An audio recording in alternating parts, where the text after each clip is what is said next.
Assalamualaikum warahmatullahi wabarakatuh. Introduce myself. My name is Destianawati, and this my title Hakikat and Pengertian Islam from the major filsafat dan ilmu pendidikan Islam. The student number 221230191. Pengertian Islam dalam perspektif filsafat. Dalam perspektif filsafat, Islam dipahami sebagai sistem kepercayaan yang mencakup berbagai dimensi kehidupan manusia, mulai dari hubungan dengan Tuhan hingga kehidupan sosial dan moral. Islam tidak hanya dilihat sebagai agama yang mengatur tata cara beribadah, tetapi juga sebagai pandangan hidup yang menyeluruh. Filsafat Islam mencoba memahami inti ajaran Islam melalui logika, etika, dan metafisika dengan menekankan aspek rasional dari wahyu dan keimanan.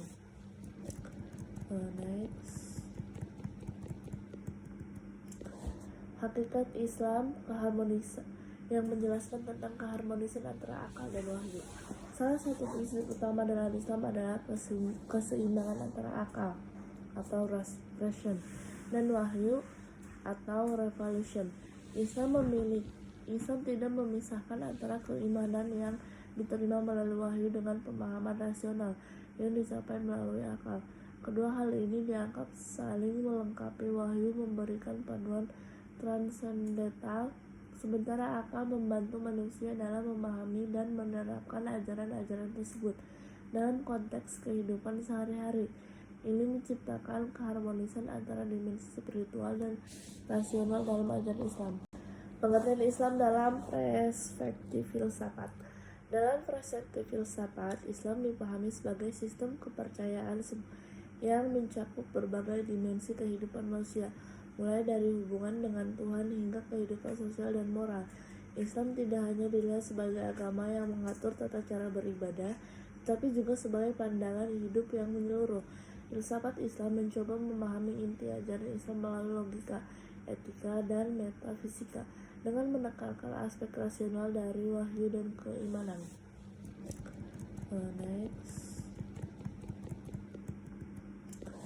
Hakikat Islam yang menjelaskan tentang keharmonisan antara akal dan wahyu. Salah satu prinsip utama dalam Islam adalah keseimbangan antara akal atau reason dan wahyu atau revelation. Islam tidak memisahkan antara keimanan yang diterima melalui wahyu dengan pemahaman rasional yang dicapai melalui akal.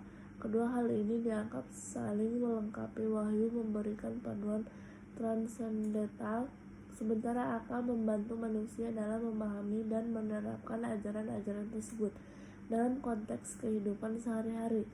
Ini menciptakan keharmonisan antara dimensi spiritual dan rasional dalam ajaran Islam.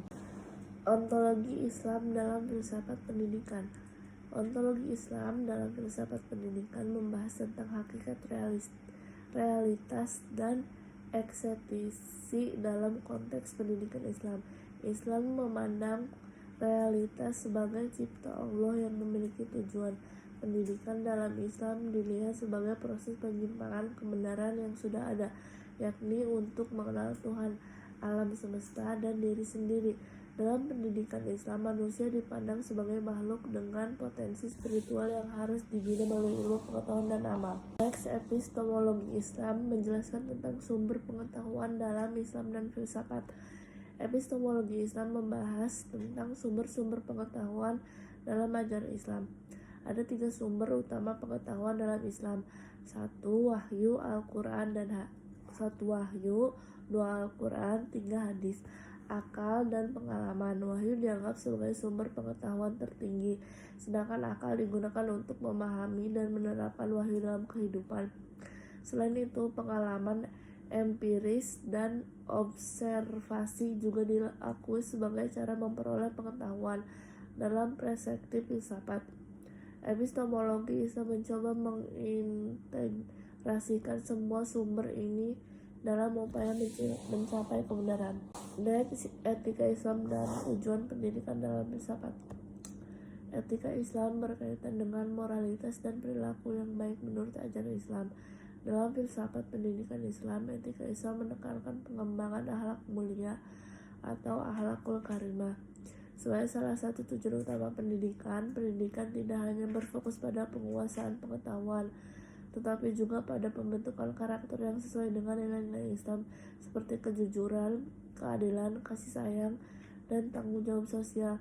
Tujuan akhirnya adalah membentuk individu yang berakhlak mulia, yang mampu menjalankan peran sebagai khalifah di bumi. Pendidikan Islam dalam kerangka filsafat humanisme. Pendidikan Islam dalam kerangka filsafat humanisme menekankan pada pengembangan potensi manusia seutuhnya, baik dari segi intelektual, moral, spiritual, maupun emosional.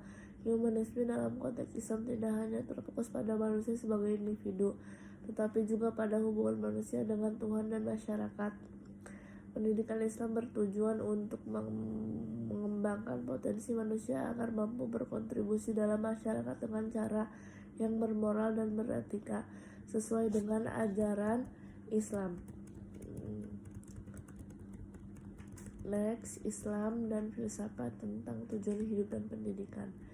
Islam dan filsafat memiliki pandangan yang dan filsafat tentang tujuan hidup dan pendidikan. Islam dan filsafat memiliki pandangan yang terintegrasi tentang tujuan hidup, yaitu mengenal dan beribadah kepada Allah. Tujuan pendidikan dalam Islam berkaitan erat dengan tujuan hidup ini, yakni mengembangkan individu yang mampu menjalankan peran sebagai hamba Tuhan dan khalifah di bumi. Pendidikan dalam Islam berusaha membekali individu dengan pengetahuan dan keterampilan yang dibutuhkan untuk menjalankan tugas ini, sambil menjaga keseimbangan antara kehidupan dunia dan akhirat. Filsafat pendidikan Islam berfokus pada pencapaian tujuan ini melalui pendekatan yang komprehensif, mencakup aspek intelektual, spiritual, dan sosial. That's all from me. Thank you for attention. Assalamualaikum warahmatullahi wabarakatuh.